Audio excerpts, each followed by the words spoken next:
Dawn in Kawagane village unfolded like a brushstroke of pale ink, gently tinted with pink.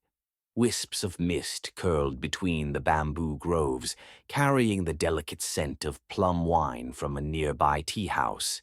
The sound of sparrows flitted in the air, mingling with the murmur of the mountain stream. Hojo Takahiro walked slowly along the stone path, a woven basket of herbs in hand. Once a famed swordsman of the Satsuma domain, he had long abandoned the battlefield, choosing instead to teach children the way of the sword, not merely its edge but its honor. His eyes, deep and steady, still bore the quiet gravity of a man who had faced death more times than he could count. On the porch across the courtyard, Minamoto Kaito, his most gifted disciple, practiced sword drills. His strikes were sharp and precise, yet impatient, like a newly forged blade still glowing from the fire, untempered and eager to cut. From the northern horizon, a faint trail of smoke drifted across the sky. Not the blue smoke of cooking fires, but the dull, gray plume of something smoldering far away. Takahiro paused, his gaze narrowing. At the edge of the village, three strangers in crimson cloaks conversed with Kaito.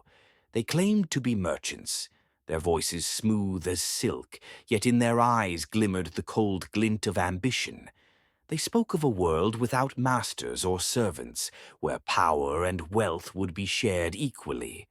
Their words planted a seed, the seed of the Red Lotus Alliance, in the mind of the young samurai.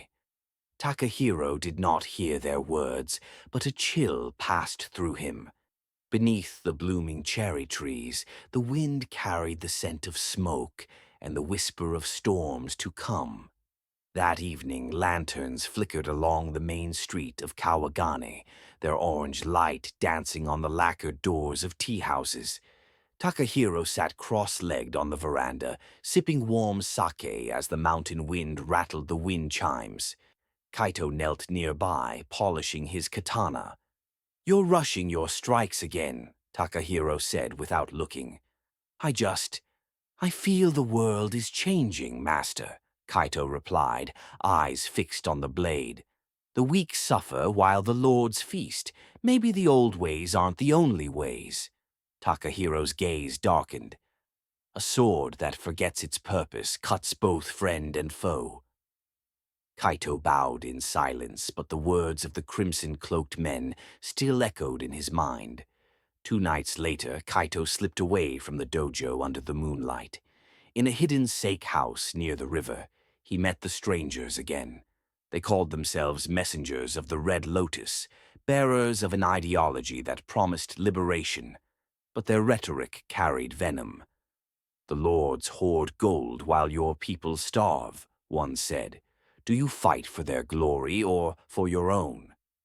They spoke of dismantling the samurai class, of redistributing wealth, but their eyes betrayed a hunger for power, not equality. Kaito's fists clenched, their words fed both his pride and his resentment. Takahiro visited the local shrine, where old priestess Aoi tended the incense.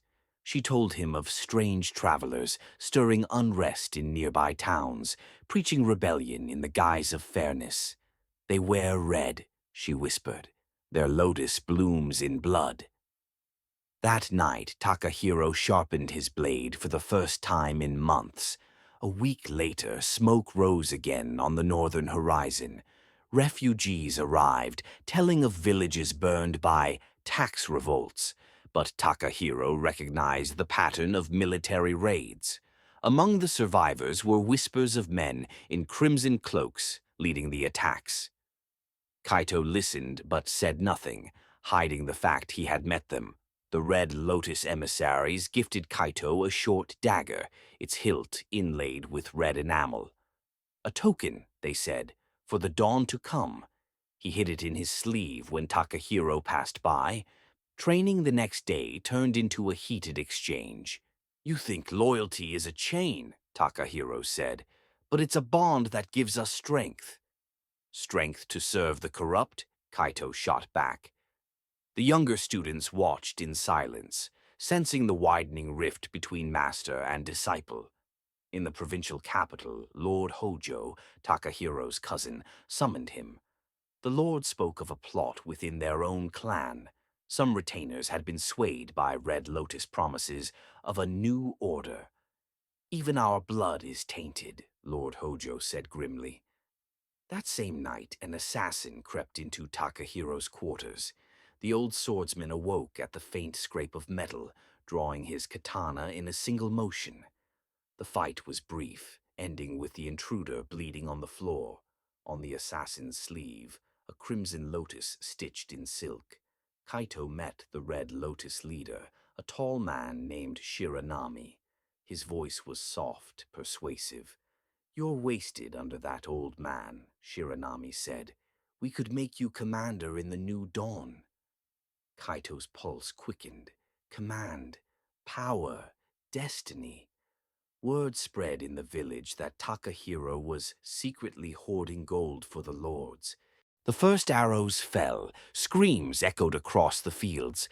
Takahiro cut down the charging rebels with swift, precise strikes, but when a masked warrior clashed with him, their blades met in a spark of steel. And in that instant, Takahiro recognized Kaito's stance.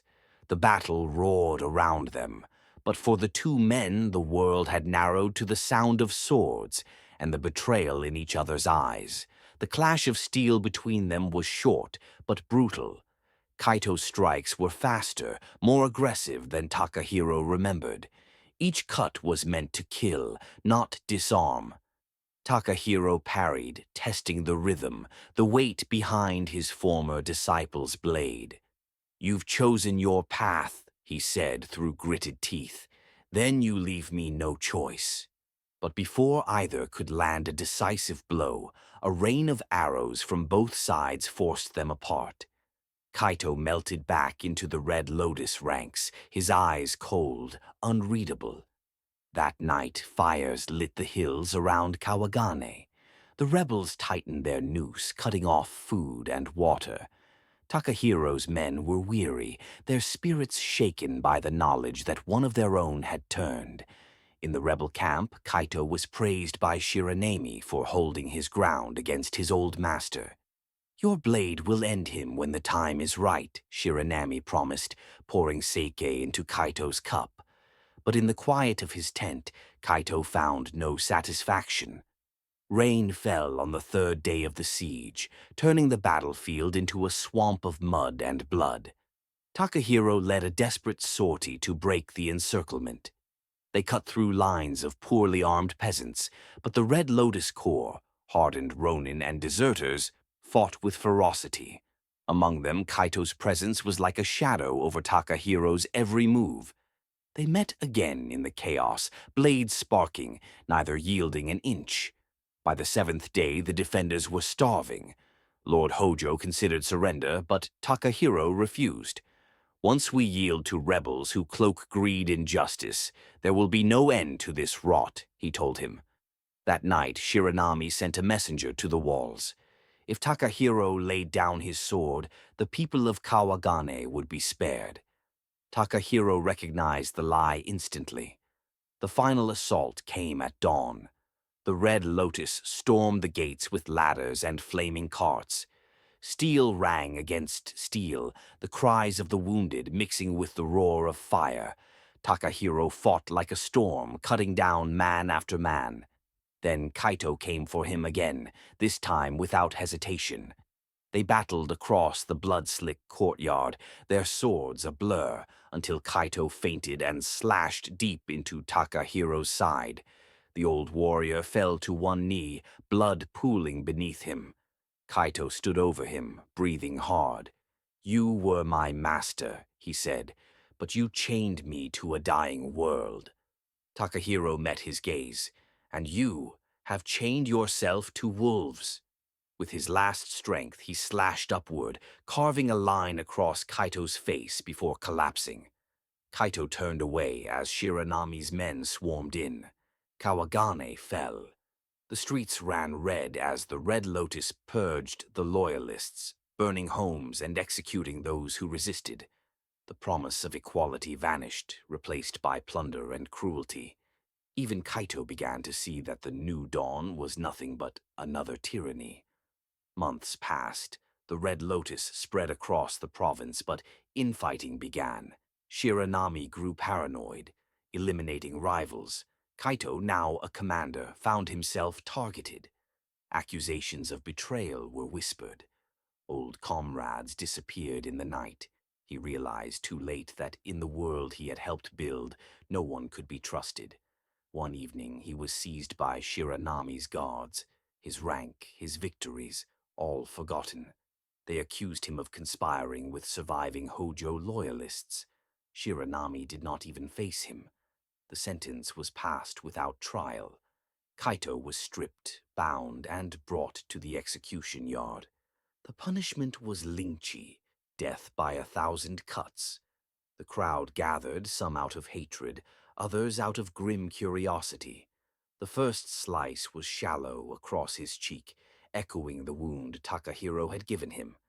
The executioner worked slowly, methodically, each cut deliberate, ensuring pain without immediate death. Kaito did not scream at first, but as the cuts multiplied, as the blood streamed down his body, his defiance crumbled into gasps, then sobs. By the 500th cut, he could barely remain conscious. His mind drifted to the cherry blossoms in the mist, the quiet mornings in the dojo, the voice of a man who had once called him son. He realized, too late, that loyalty had been a gift, not a chain. At the 1,000th cut, his body finally gave way. The crowd dispersed. No one mourned. The Red Lotus would crumble in the years to come, remembered only as butchers in crimson cloaks.